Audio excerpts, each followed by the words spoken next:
किनिमिया के डाढ़ो मैया जय हो।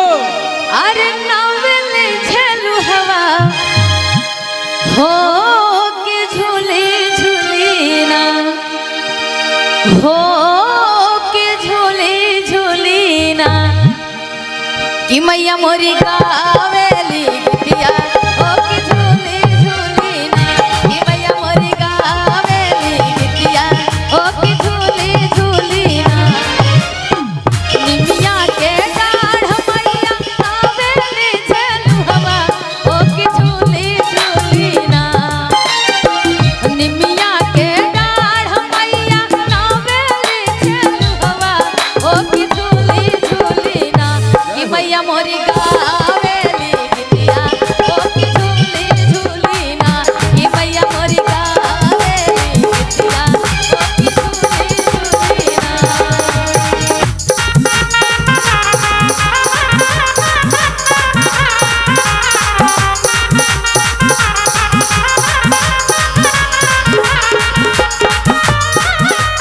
क्या बात है?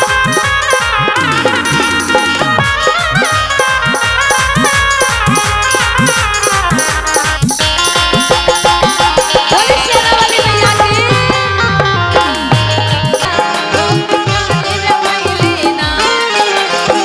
झूलता झूलता माई के लागे गई पियसिया हो कि चल रे भैलीना हो कि चल रे भैलीना जय हो मैया। कि माला होलिया दुलरिया हो कि चल रे भैलीना।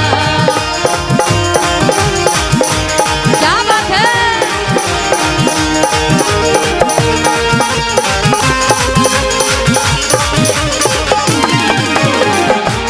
जहो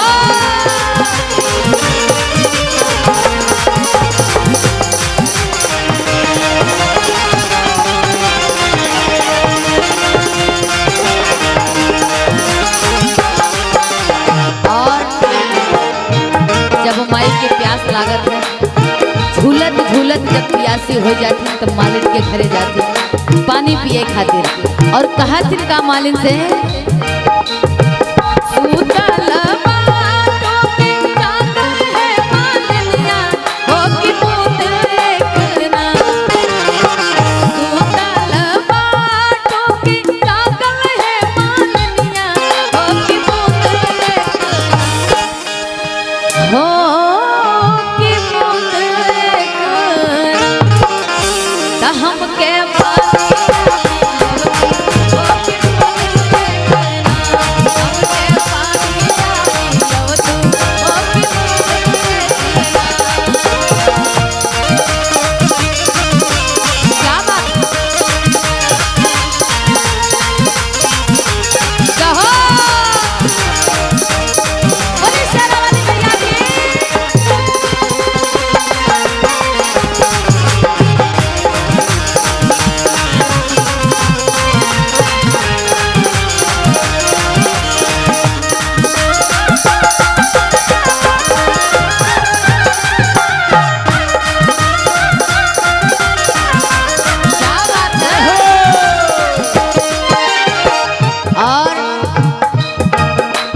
मैया रानी मालिन से प्यास बुझावे कर दास लगावत है।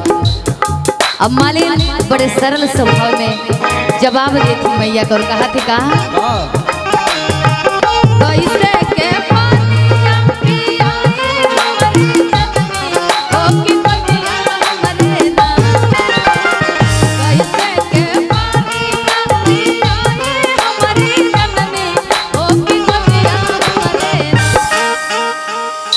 हो कि गोदिया हमरे। भले ही बताई कि जितना लोग बैठे हैं सब तक हमारा आवाज पहुंचता कि नहीं पहुंचता? अच्छा लगता कि नहीं?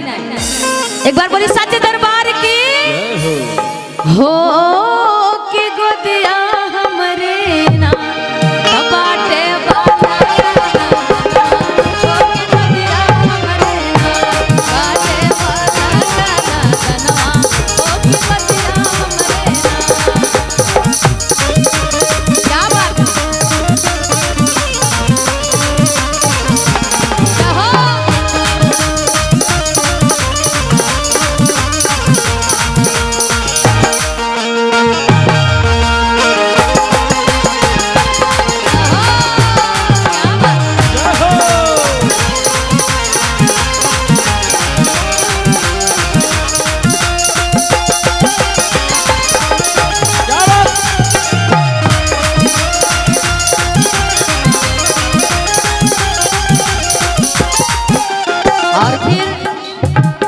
मैया रानी मालिन को कुछ कहती है। कहती है क्या? बल का सूता मालिन सोने के खाटलवा, ओ की बूंद एक ना। बल का सूता मालिन सोने के खाटलवा, ओ की बूंद एक ना। हो की बूंद एक ना। ता हमके पानी आ पिया, ओ की बूंद एक ना। हमके पानी आ पिया, ओ की बूंद एक ना। क्या बात है?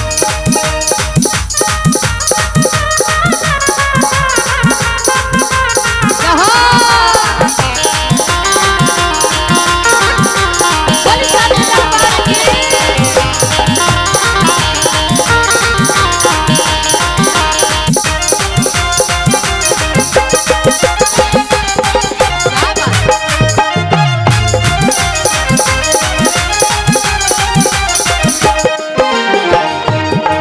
जैसा कि आप सभी लोग जानते हैं, इस पचरे के माध्यम से मालिन जाके मैया रानी को प्यास बुझाती है, उनको पानी पिलाती है। तो मैया रानी मालिन को आशीर्वाद देती है। कहती है क्या?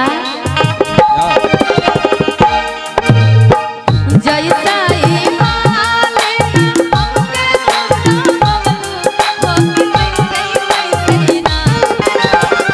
जैसा ई मालिन हमके सोना बबलू, हो की वैसे वैसे हो की वैसे वैसे ना। देखिए, एक बार आप सबके आवाज निकाले चाहता कि हल्ला सुनाए। बोलिए शेखले मैया की, बोलिए दुर्गा मैया की। ताली बजाने से और जयकारा लगाने से एनर्जी मिलती है। हम सब